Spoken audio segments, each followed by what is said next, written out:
What's up, y'all? This is Dre with Brothers United in Leadership Development, Build 206 Media, with another episode of the Collective Network, where we're tapping in with all these amazing folks that are doing amazing work in the community. One, to highlight the work that they're doing, but also to be a proud opportunity to share with community a lot of resources that are going on. And I have the pleasure of interviewing my guy, Big O, from over at Converge Media. Normally, he's on the other side interviewing cats, so it's a great opportunity for me to be able to have opportunity to interview him and share the great work that he's been tapped in, not just recently, but he's been in the media game for a long time. So it's an opportunity for us to interview him. So I'm going to bring him on the screen with us here in a second. Hey, good? How's it going, bro? It's going, man. I'm doing good. I want to say thank you for this opportunity. You know what I'm saying? It's always much love for Build, everything that Build is doing. And man, I just want to acknowledge the fact that you're being very intentional and getting information out to the community. And you know what I'm saying? It's a real pleasure to be here. I appreciate your time. Like I said in the intro, it's an opportunity for you to be on the other side of the table and answer some questions. I know you used to be in it, conducting interviews, but I'm grateful for your time. I'm grateful for the work that you and your team are doing over at Converge Media. Giving that real black-led, black voice, pressing all the buttons that need to be pressed to make sure that we get the resources and controlling the narrative as well. Because if we let other people control our narrative, it's going to be all bad like it has been. So I appreciate the amazing work that you've been doing. So, well, let's jump on in. Why don't you tell folks a little bit about yourself? I know a lot of folks may know what you're doing Converge, but you could share that. But just in general, like this, a little bit of history, anything you want to share about yourself. Yeah, so a few things. I'm from the Central District of Seattle. Grew up on 29th and Jackson. Went to James A. Garfield High School. Really got started, I guess you would say, in media.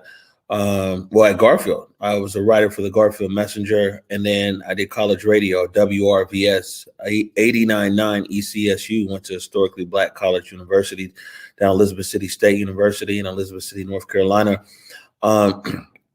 From there, lucked up and got on with And One and the Basketball Network, just right when they launched the Basketball Network when I got out of college, and then also worked with the College Network after that, and then quite a few record labels in New York.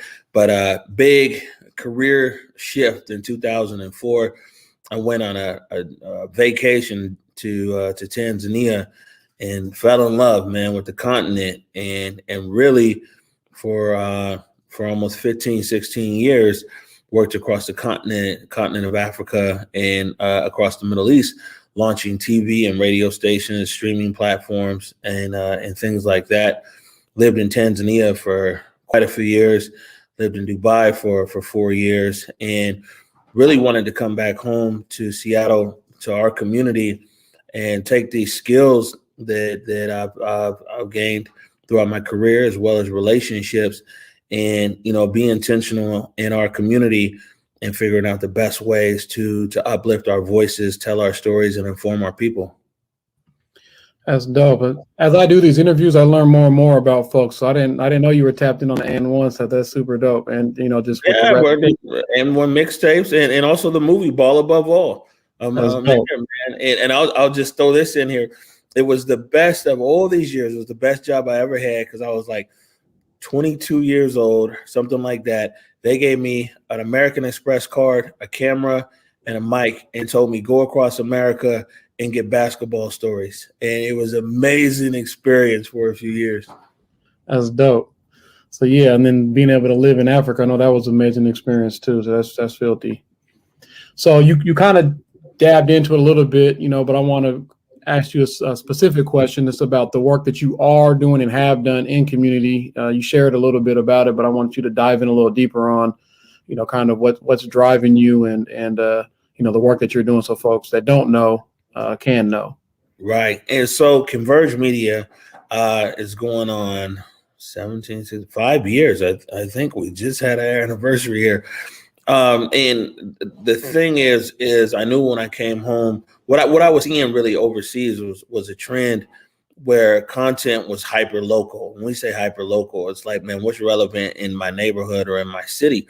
And, all across these different markets I was visiting, there were people that were launching platforms that really focused on, what was happening on their block.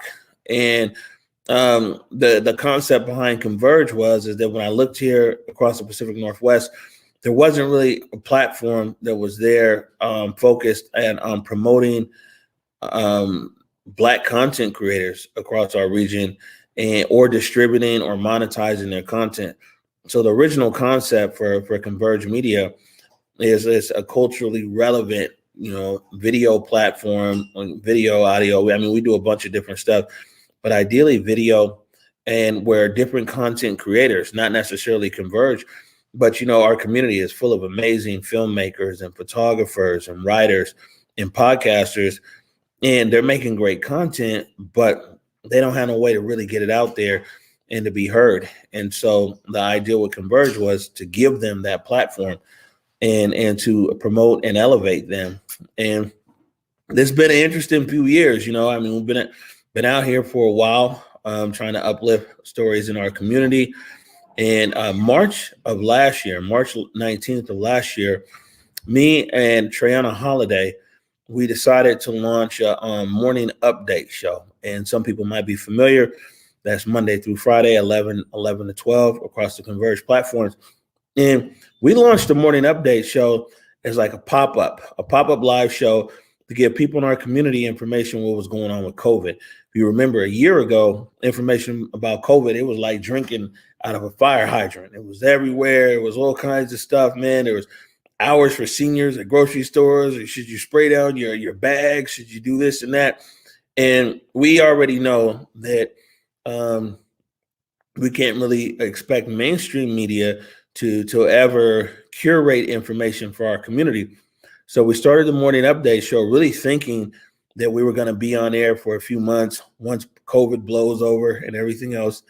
We're going into our 14th or 15th month now, but the morning update show was on air and rolled into the Seattle protests. And of course, we did a lot of coverage there in the Seattle protests. And since the majority of the protests have ended, our primary role, as I see it, is as far as our news side goes, is holding our elected officials and appointed officials and community leaders accountable. And that's something that we kind of pride ourselves on here, is being able to talk to different elected officials, whether it's the mayor, the county executive, the city council members, heads of different organizations. And we really want to put them in the hot seat, so to speak, and, let them look in the camera and tell our community, what it is. And our community is then in turn able to hold them accountable for their words and actions. Yeah, that's dope. And also what you do is what I see you guys doing is also uplifting and, like you said, amplifying the great work that many folks are doing, which is kind of what the purpose of this show is that we're doing over at Build 206. So I really appreciate that. And like you said, holding folks accountable, because sometimes people just glaze over. It's a little soundbite, right, about what we need. So you guys really be like, nah, man, this is what it is. This is what it ain't. And I really appreciate the balanced approach that you and Trey have, when you guys are doing your guys' shows, to really making sure that it's not, you try to make sure that the Black community's priorities are first and foremost, but not trying to take sides on any issue or another, trying to really get the real information out to folks. So I just want to, shout out and really appreciate the work that you guys have been doing. Like you said, it kind of just organically just popped up. You guys were there, and it just, been all gas, no brakes. So like I said, it's a lot of people don't really understand a lot of the stuff that, Build has been doing. We learned during COVID too. We had to shift a lot of gears to really get things up to speed. So I know hats off to you guys for being able to step into the gap, and it's much needed. So the next question is, it's more about things that kind of make you tick, like who or what inspires you and why? Man. Well, okay, so it's kind of a two-part question, or a two-part answer. My dad opened one of the first photography portrait studios here in the Seattle area almost 50 years ago. And, I remember being a small kid, being in the dark room when he was developing photos, you know what I'm saying? And my mom, a lot of people might know her, Reverend Walden. She's definitely a community activist, founder of Mothers for Police Accountability. But she's as well. She's in her mid-70s. She does a radio show every week on KKNW. So it's like I tell people that it's like media is not on me. It's literally in me, and I still be trying to keep up with my parents, man. You know what I'm saying? I mean, when you talk about a big inspiration, they set a high bar as far as communication and as far as work ethic and follow through and everything else. I think what inspires me, and it takes a lot of inspiration. We went through a lot this last year at Converge. I mean, we personally here, like, we suffered a lot of police violence, a lot of, all kinds of stuff.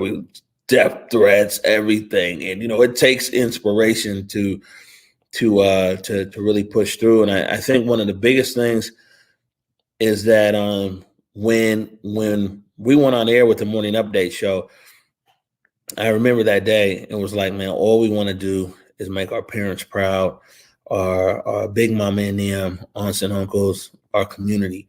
You know what I'm saying? Like, the rest of the city, although we have a much larger platform here across Seattle, really across the region, man, we've always been focused on our people. You know what I'm saying? And that's Black people in the Seattle metro area. And the most inspiring thing, to be honest with you, is when we hit the block, whether it's the CD, whether it's the South End, whether it's in South King County, and we get people young and old, who are just like, man, keep it up. Because a lot of days, man, it's hectic. You feel like throwing in the towel. And so I would say that our community and the feedback that the community gives, and, I really feel that we've been able to earn our community's respect. That's the most inspiring thing for sure. That's dope. And shout out to the elders. I know your mom's been in the town putting in work for generations, for seasons. So shout out to them. Your dad too, and even your brother's active. Like, when I first met you, I did an interview at Africa Town when you was doing it in Africa Town, and I heard your voice, and I was like, man, this cat sounds like Shikundi, but I don't want to be like, oh man, So when you gave me your card, I was like, man, this is Shikundi's, bros. What's up with it? And that's when I first saw the Converge Media, before before it really went to where everybody knew. Like you said, it's been already going. You already been on this. It's not something new to you. This is in you, not on you. You know what I mean? So, but you kind of started talking about, what happened over the past year personally at Converge, personally to you personally. But that really dovetails into the next question. And it's like, and you could take it wherever you want to take it, because there's been hella stuff going on, but it's like, what do you think about everything that's been going on over the past year? Like you said, there's been this crazy ass national election cycle. There's local politics is crazy, BLM, everything that's going on with the movement, COVID, like this. You could take it wherever you want to take it. All right. Well, in that case, then I'll take it here to locally, or more of a local focus here in Seattle. And I would say that, first of all, the two big stories that impacted us as far as our programming, I'll start with COVID. Seattle, just like a lot of other cities, but not necessarily to the magnitude, based upon the Black population in Seattle and based upon just better access to medicine and testing and vaccines and hospitals. Our community didn't necessarily feel the stinging impacts that a lot of bigger cities in America with Black population did. on the health side, but on all the other sides. And actually, and I'll take that somewhat back, because we still do have the highest rate down there in South King County, at 1.6 times higher than the rest of the county. There's so many essential workers down there. But the thing is like, it's an old saying that, when the rest of America sneeze, Black people catch a cold. And that's kind of what we saw here with COVID, and we saw here in our community, and just the impacts of how many people, man, didn't get no loans. You know what I'm saying? They couldn't get no aid. Yeah, Converge, one of them. You know what I'm saying, man? We signed up for everything. We still ain't got nothing. And I mean, I could just spend time trying to figure out why or move on. But there's so many businesses that are out there in our community that were just so impacted by COVID. And we also, just like a lot of other places in America, that it peeled back so many disparities, all in every category. Even when they talk about taking school online, so many of our children had issues with that compared to the children of other races. Like I said, access to resources and some of everything else. COVID on one side, of course, it smacked us up. But, the best thing is COVID also revealed the humanity in our community that's always been there, but we oftentimes don't give it enough credit. And man, we got some really awesome people in our community, always with a willingness to be helpful to the next man. I mean, Bill is very much representative of that, and the different kind of things that you guys do. And I think that another thing that we happen to see is just that the innovativeness. Look how many people pivoted, and you even spoke as well. It's like a build. Okay, well, man, how do we pivot? How do we deliver a service differently? You know what I'm saying? What kind of new business? Since a lot of people that it gave that opportunity, look how many people was like, man, if I could only, get a chance to go back to school or learn how to code, I could change my life. It's a lot of people I know, man, who got way more skills right now than they did 1 year later. So that was one thing. I think something that's definitely is been an even larger issue than COVID at times for us is what's going on here in Seattle, and definitely around the political process. And you go back to the Seattle protests, and Seattle is real unique, and people should remember this, because a lot of times we talk about we have to really burn the whole system down for anything to change. And I understand, where that comes from, but we just saw this historic signing down there. Governor Inslee signed 12 laws, 12 bills, all around police accountability. And to be honest with you, if it wasn't from the pressure in the streets, the protests, and people committed to calling their legislators or their city council members or their county council members, this wouldn't have happened. It also wouldn't have happened if the advocates hadn't been working on this for quite some time. So we saw a perfect storm down there in Olympia, where basically the power of the protest met the diligence of the advocates. And we see that there's a lot of legislation that's just passed in Olympia. And I only bring that up because it's like, man, the people are behind this movement. It's we the people. And man, it's really been tumultuous, I would say. We suffered an incredible amount of police violence in the city this summer. Converge was just one of many media organizations. Man, we caught hell out there. The police, man, they whipped up on us, consistently. Tear gassed, rubber bullets, flashbang grenades, beat with batons. And we just trying to cover what's going on out there. And it really exposed that there is an element here within the Seattle Police Department that had a penchant for police violence against peaceful community members.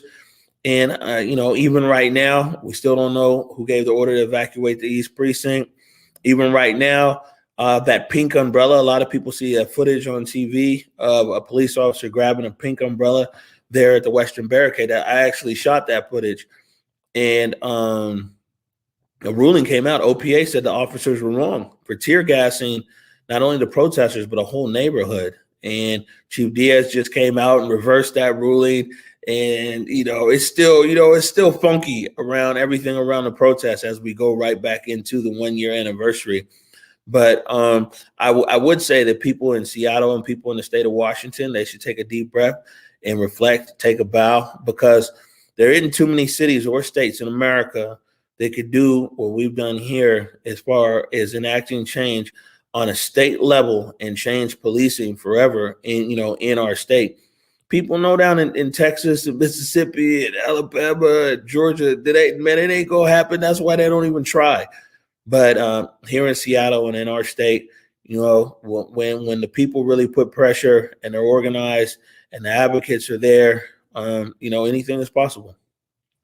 Yeah, and this really highlights that the people do really have the power, right? If everybody comes together and converge, right, and build and converge, like things really, really can change. If people really show up and get active, but I think sometimes, as systems, oppress us, we get down, and we feel like what's the point, right? People, that's like you said, you're talking about other states, they got the sense of hopelessness where you think that you really have no voice. But if people really come together, they got to listen, they got to listen, because they know if you really get active, if people really get activated, then things are going to change. And, I didn't really talk out much about, what was going on, because like I said, I try to just stay in my lane and stay focused on the mission and vision, but I don't got much faith in any of these systems. You know what I mean? Like they're working the way that they're supposed to be working. And realistically, I feel like we need to focus on our relationships, our trust, our accountability within our community. Because if we just start dumping money into our community without that, then that's going to be money don't solve the problem. I mean, this is what I'm saying is that what we see. Look at the homelessness issue. So much money has been spent here in homeless, and the problem gets even worse because a lot of the systemic issues that drive homelessness haven't been addressed. And it's the same thing in our community. If you're like, oh, we got money for this, that, but the systemic issues that cause things to malfunction, not work right, or however, if those are never addressed, then people give some money and then they're like, well, we gave the black folks some money. We did our part. You see what I'm saying? And oftentimes, our eyes get big around the money signs. And, one of the questions I always ask down there at City Hall is always like, money's fine. And, cities invest a lot of money in a lot of different things. But what laws are you going to change? What policies are you going to impact? What things are you going to do that actually impact, wealth building, generational wealth in the Black community, and solving this education gap? Because money doesn't necessarily, it's good. We need it. We need investment. We've been underinvested. Don't get me wrong. But man, if we don't address these other things, and a lot of these other things, you're right, it starts with us as community first. We got to figure it out first, because, the money comes and goes. You see, like, when Obama was in office is one thing. Trump came in, reversed Obama. I mean, that's the same thing with a lot of these money issues. Somebody else comes in, they change something, they cut funding. We in the exact same position. So getting to the root of the issue, I agree with you, Dre. Yeah, and part of it too is, is a lot of funding that comes out is get X number of people into X dysfunctional system, and like it doesn't really solve the problem. You're making all these investments, but it's not really going to move the needle. There's not a lot of money for us to sit down and break bread and build relationships. Let's go out and let's go on a hike. Let's go on a retreat. Let's get to really, and with gentrification, it's even worse because we're dispersed everywhere, right? We're not all at the CD Panthers or CAY and Rainier Eagles game no more. You know what I'm saying? Like, right. We're trying to get people to live stream that so we can actually tap in because we're out in Fife or wherever we're at. And so there's more of a need. And I don't know if there's enough. We really been pushing this from the build side and other community organizations that I'm tapped in. Like, we need resources to actually just slow down, let capitalism go on a pause for a minute and spend time with each other, break bread and build relationships, because that's the foundation. We feel like that's the foundation. And then if we got the foundation, now you can give us the resource, because now we got the respect and the trust and all that together. Because if you just dump money in and you don't got the trust and respect, then we're looking at each other like where's. I think you bring up an interesting point. This is one of the things that we're facing right here in our city, is that money has been injected in or hopefully it's in the process here. And, there might not necessarily be all the links in community. And you see what I'm saying? And oftentimes this is what happens is that, I mean, the amount of money, no matter what, whether it's 30 million or 100 million, whatever, that's minuscule compared to the actual need and to what's owed. But, I think that, man, we would all benefit more from community building without an agenda. And then, you know what I'm saying? That the agenda is let's build in community. And with that, we would find that collectively, I think that we as Black people across Seattle and King County would be much more of a powerful force, for good and everything else. And I mean, without that, oftentimes we end up with a divide and conquer kind of strategy, and people feel left out and slighted and some everything else. Yeah, I call it institutional gangbanging. It's just the streets at a different level, man. That's all it is. It's just cats is banging at a different level, man. It's the same behavior, same negative behavior, but that's because, like I said, that's the game that they set up for us to play, and it's like we got to choose to be like, we're not playing that. And like you said, the people have the power, and if we come and say this is what we want resources for, this is what we need it for, then they're going to shift gears, right? So I'm with it. So the next question is one that I've been asking everybody, because a lot of times, especially people that are like out of a heart of service, right? We're always filling other people up. And I know I tapped in with you at an event after the situation happened on the freeway that you recorded. And it was really like, man, how are you doing? You know what I'm saying? What are you doing to take care of yourself? And you said other people were tapping in with you to make sure. I think you talked about Donita after she lost her son. She tapped you and was like, hey, man, make sure that you're taking care of yourself, which is real. And so, with that, this is the question that we're asking folks is what have you done during this time? Because there's been a lot going on. You just spoke about traumatic stuff that you went through, just being out there, covering stuff. Like, what have you done during this time to really like take care of yourself? Man, unfortunately, nothing. I'll be real and honest with you and your viewers. And that's not something that I recommend, but it's just that, I mean, we stayed on this story.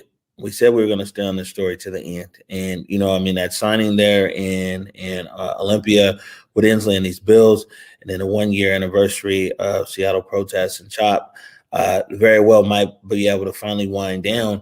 But, when when George Floyd was murdered, and the Seattle protests rolled around, I had like two options. I could be in the streets as a protester, or, I could put on my journalist hat and be able to try to tell this story as fair as possible. Now, the thing is, if I would have went out there as a protester, probably would have been able to process a lot of these emotions and everything else, you know what I'm saying, in real time. The absolute anger at this crime against humanity, this slow motion murder, 9 minutes and 29 seconds. But, I'm putting on a professional hat as a journalist.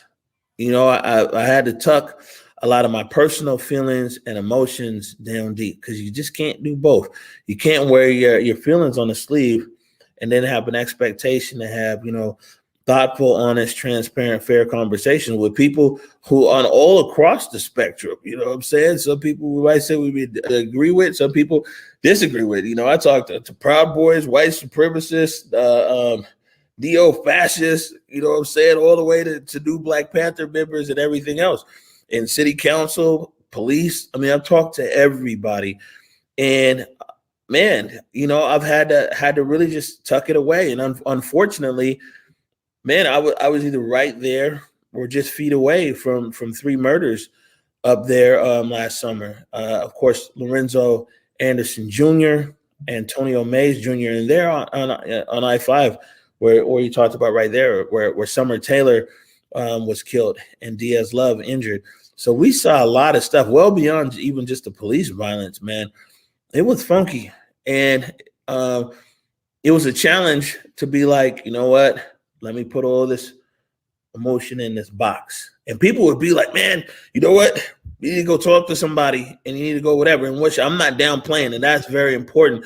But the thing is that as somebody who's never really talked to somebody and not knowing what that outcome might be, you know what I'm saying? And knowing that, I got to keep this emotional, like steel trap in order to go every day beyond the news and everything else. I've deferred personal care, and I don't recommend that. And, anybody else wouldn't even get this answer out of me, to be honest with you, Dre. It'd probably be a short answer like, oh, I try to read a book and meditate or whatever. But, I know what's important about your platform is just real honest conversation. And, it's times, bro, especially like, man, it's times where it's just the emotion is just overwhelming because, what we've seen, we've done. And then also this added pressure now that's on my shoulders. It would even be different if we covered the protest and went home. But, I got to add a responsibility. Like, I get on the morning show. I call the mayor out and be like, yeah, blah, blah, blah, blah. You need to come on my show. The mayor be there, though. It's like 6 o'clock. You know what I'm saying? Call, Councilmember Morales. I'm like, what's up with the bread? And, here's Councilmember Morales on the show. But with that comes a lot of weight and responsibility because I know, you know what I'm saying? I'm representing our community and our people and everything else. So God willing, maybe in the next 2 months, I'll really be able, because when I do take that time for myself, I really want to take that time for myself and really be able to talk about a lot of the experiences that I had that weigh heavy on my heart.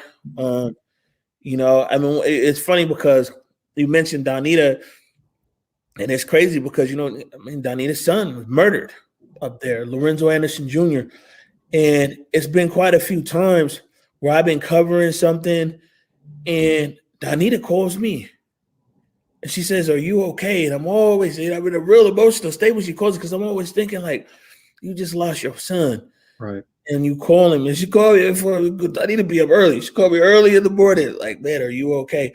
Which is really dope. And I would just say this is I'm no expert on this kind of stuff, but just checking on your people and just being like, are you okay? Don't have no expectation for no crazy answer. And most likely somebody's going to be like, yeah, I'm good or whatever. And you can leave it at that. But, Donita calling me and just being like, are you okay? Clearly it's so impactful to me that I mention it to you right now. And I would just tell people, man, check on your people. You ain't got to be no expert on anything, but man, see how they doing.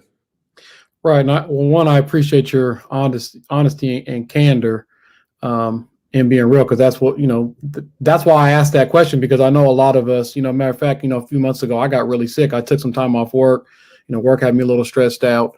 Then when I was about to head back, I got really sick and lost like 35 pounds, like boom, like, like people saw me like, you on that stuff, man? It's like, nah, man, I'm stressed out. You know what I'm saying? And so with that, I really started doing like these daily walks. And I know your brother, me and him be chopping it up, like he's on the health kick, you know what I'm saying? So, I got my little daily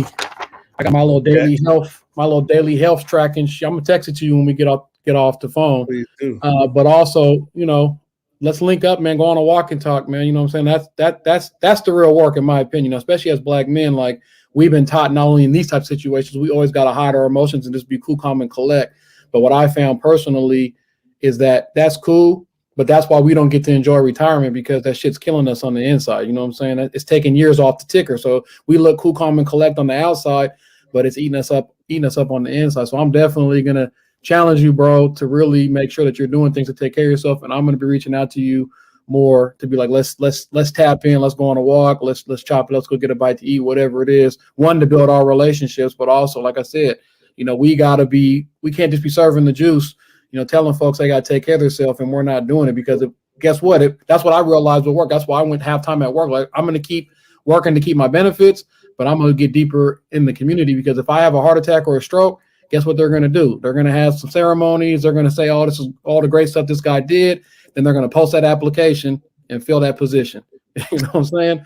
Right. So I got a 12-year-old son that's relying on me, and, trying to be here for the community, continue to. So I'm going to encourage you the same thing. Like, there's nothing, we have to take care of ourselves. It's not even an option, but I get what you're saying. I'm the same way. It's like, go, go, go. Like, it's the drive, like the flags are, the racing flags are going, the marathon continues. But at the end of the day, like, it's crawl, walk, run. So I'm definitely, as soon as we get off this interview, I'm texting you this document that I use, and you can edit it how you want to.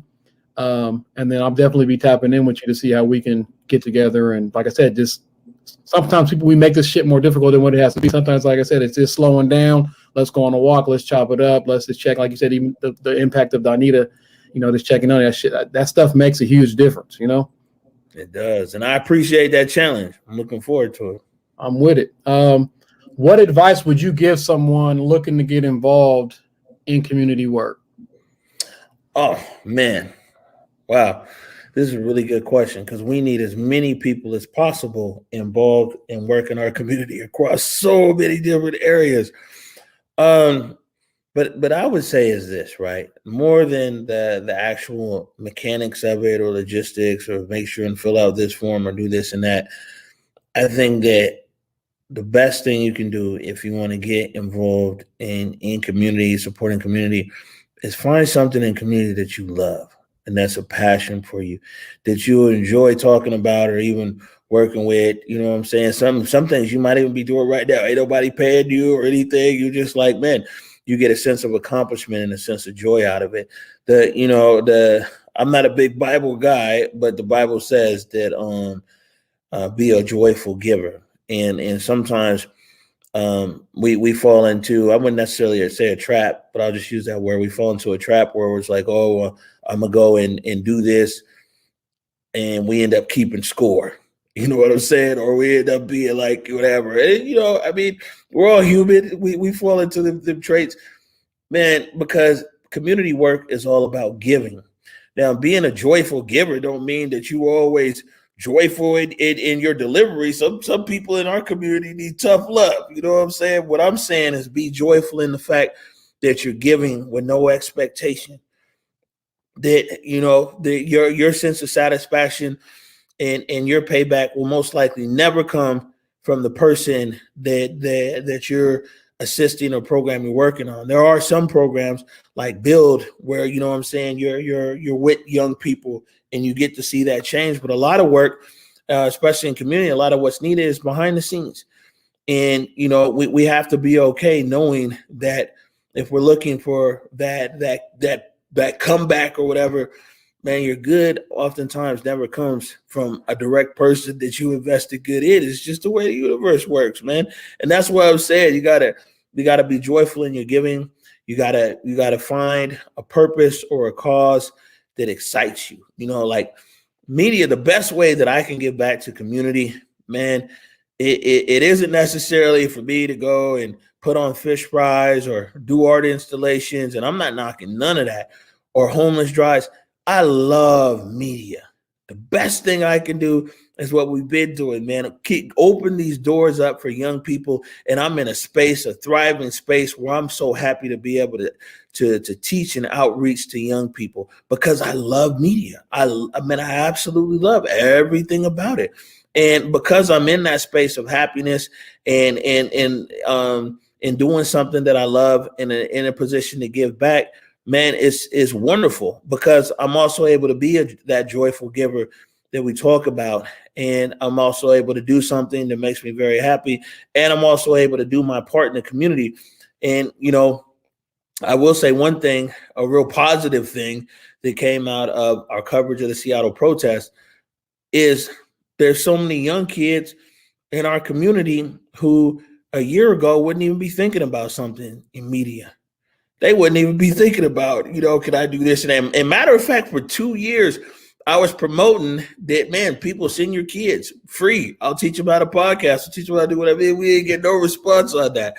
But after the summer, and, being on CNN and Nightline and all this and that, and Black kids in our community, seeing somebody Black like them from their community sitting there talking on MSNBC and even Fox News and BBC, it changed people's perspective of what's possible in our community. And now it's like, man, we got a lot of young kids and young adults over here who quite a few of them are making different decisions. Some of them, this is maybe where they be, but there's quite a few of them that might actually be out doing some dirt or something. But instead, they over here learning how to do this and do that. Long story short, I ain't mean to ramble on, man, but you know what? Thriving in your purpose, loving, find something that you love and figure out how to channel that love into an existing organization or existing things that are going on, or maybe even, get out there and try something new. But, and the other thing is like, man, don't get in this to keep score. Be a joyful giver. Yeah. And a crazy story that I'll share with you is like you talking about, sometimes the seeds, you don't even know the seeds that you're planting, right, with this work, right? And in 2008, young man got killed behind Garfield Teen Life Center on October 31st, Halloween. His name was Quincy Coleman, right? I was like 26, 27 years old. I lost my brother when I was 23 years old and started doing community work when I was 24. Got laced up by Larry Evans, Mary Flowers, Aaron Counts, some other hitters in the community, right? And so I started, doing this work. They moved me over to Garfield Teen Life Center. And I was, breaking up fights. So it was popping off because, it was going down. Somebody got killed. It was, a lot of emotions, right? And so this young lady had gotten into a fight. I broke, like her mom jumped out the truck. Like it was going, like it was really active. I had to like get on her mom, like, hey man, what do your daughter, what example you setting for your daughter and this and that? And, I said these words to this young lady. I didn't even remember I said these words. But I said, the hood is going to be here, but you're not if you continue moving the way that you're moving. So I was there from October 8th to November 8th because I ended up getting in some trouble on election night. The night Obama got elected, I got in some trouble and got wrongfully convicted in June of 2009. Luckily, all that stuff has been overturned by the Supreme Court. Luckily, I had the resources to navigate that process. But I was only there for a week, basically. You know what I'm saying? This girl just hit me up on Facebook, and I didn't realize. I was like, where do I know you from? And she explained that story, how that impacted her and changed the trajectory of her life. Just that short amount of time, me being there. And she was like, when I left, like all the kids that were out there were looking for me, like what was going on and this and that. And so she's like, it's dope to see that you're still tapped in community. I was like 26. I'm about to be 40, in June. Good, brother. That's a huge milestone, right? So I'm about to be 40 in June, but we just don't know the impacts that we're having with the work that we're doing, the seeds that we're planting. Like you said, ain't nobody doing it to keep score. Ain't nobody, you shouldn't be doing it to keep score. If you are doing it to keep score, man, you need to go cut grass or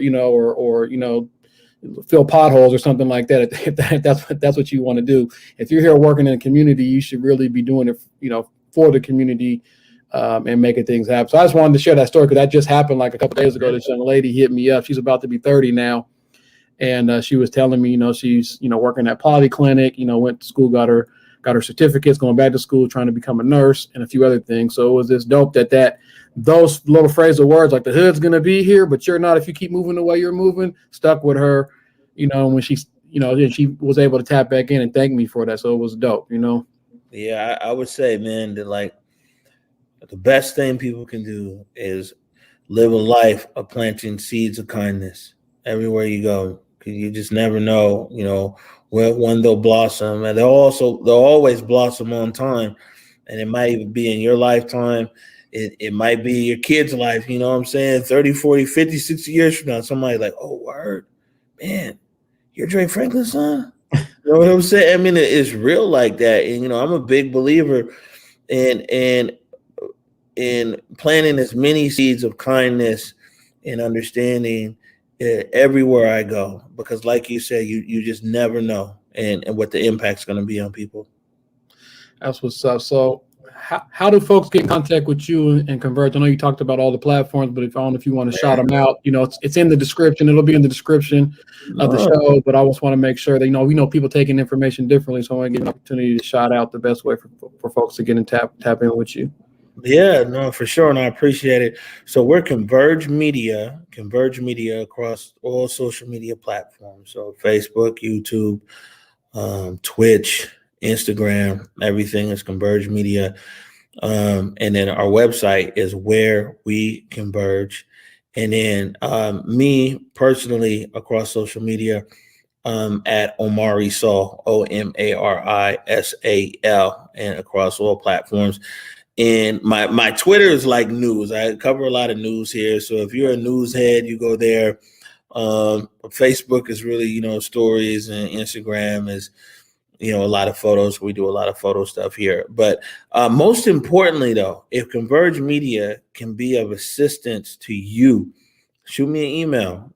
It's Omari, OMARI, at whereweconverge.com. Yeah, and before we end the show, I like to be equitable, right? So I've been leading all the questions. So the last question is really, do you have any questions for me? Yeah. I do have a question for you. Well, I got a comment and a question. My comment is, brother, I'm glad that COVID is winding down. The last time I saw you, you had a 2-foot afro. and today you look crispy. So there's my comment. Salute. You're looking good over there, bro. Man, where do you see build in 5 years from now? That's a great question. And really, like I said, we're not trying to build an empire. We're just trying to do good community work. And our mission is Brothers United in Leadership Development, affecting real change in the community. So that's where I see us in 5 years, is continue to affect real change in community, building our coalition, finding out who's really with it, and trying to, leverage the resources that we have to continue to work. We started, as we started businesses, because the other thing is we're always knocking on people's doors trying to ask them, you got to start businesses so that way you can really give people real hard and soft life skills, as well as generate revenue where you're not, at having the handout. You know what I mean? There's a need for resources to be flown, but we also have a lot of, like you said, brilliancy within our own community, and that's really what this show is about. So I don't have no grand master plan that, hey, we're going to have some facility or we're going to be doing some. We just want to affect real change in the community, and wherever things go, that's where it's meant to be. I'm a strong believer, kind of like what you said, like karma. Like, I lost my brother for a reason to get me into the work. It's hard for me to wrap my mind around that, but that's what really pushed me into the work, right? You know what I'm saying?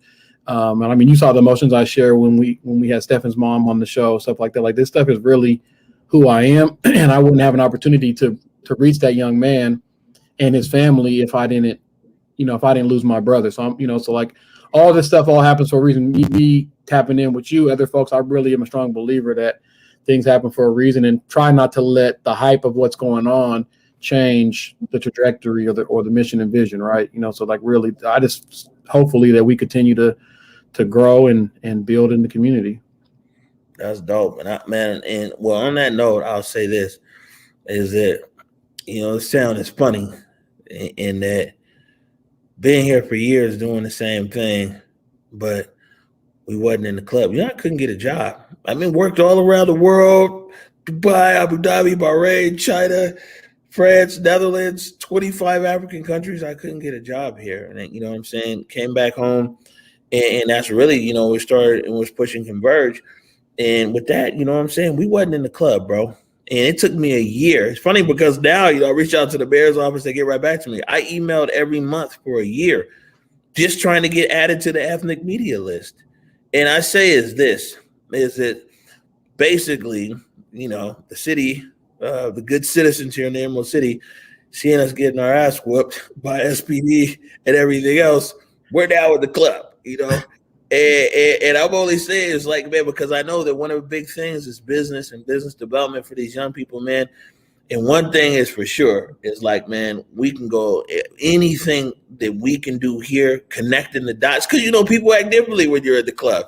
You know what I'm saying? Like before I was at the club, I have to send this 30-page presentation to somebody and meet with the lowest person in their marketing department. I'll talk to CEO.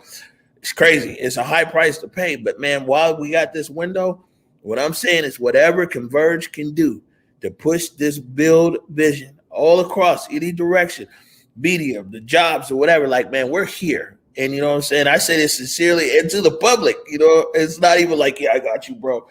Very much to the public, man, hold me to it. Because like I said, it isn't too often we be in the club. And those of us who do get in the club, man, they be gatekeeping. They're like, right. Nah, I'm good. You know what I'm saying? And so, man, while we here, while Converge has this big spotlight and this big platform, anything that we can do, man, we here for it. And we appreciate us building. I think the first and foremost is us tapping in and building our relationship, and then everything else is going to be Gucci from there. You know what I mean? Once we build the foundation, then it's layups. It's all layups. So I definitely appreciate the gesture, and you've already been doing that. You've already, shown that you're exercising that with not just Build, but other organizations as well, providing a platform for people to come out and share the wonderful work that they're doing in community. So I'm definitely going to take you up on that offer. But first and foremost, I want to build our relationship with each other. And like I said, like I said, as soon as we're done, I'm texting you, bro. I'm at you with this daily health tracking sheet, and we're going to schedule a time for us to get together and do a little walk and talk, man. Man, it's all good. If only I had Dre Franklin's hair. You know what I'm saying? Mine left me long ago. Well, we get that health, we get that self-care. That's why I gotta take care of yourself, man. No, you're right about that. All right, bro. I appreciate your time, man. Thank you, Dre. And man, I appreciate this conversation and look forward to connecting with you again, both offline and online. Respect. All right, bro. Peace. As you can see, Big O doing amazing things. I'm glad he was able to, pour into some of the stuff that he was struggling with around self-care, because that, like, as Black men, as Black folks in general, especially people that are serving the community, a lot of times we're always pouring other people's cup up but not making sure we're taking the time. So I'm definitely going to tap in with my bro, but he's doing amazing work over at Converge. Make sure you guys hit him up, check him out, like, comment, and share. Share the stream, as Big O would say. Make sure y'all tap in. One love, Build 206 Media, Brothers United Leadership Development. Until next time, peace.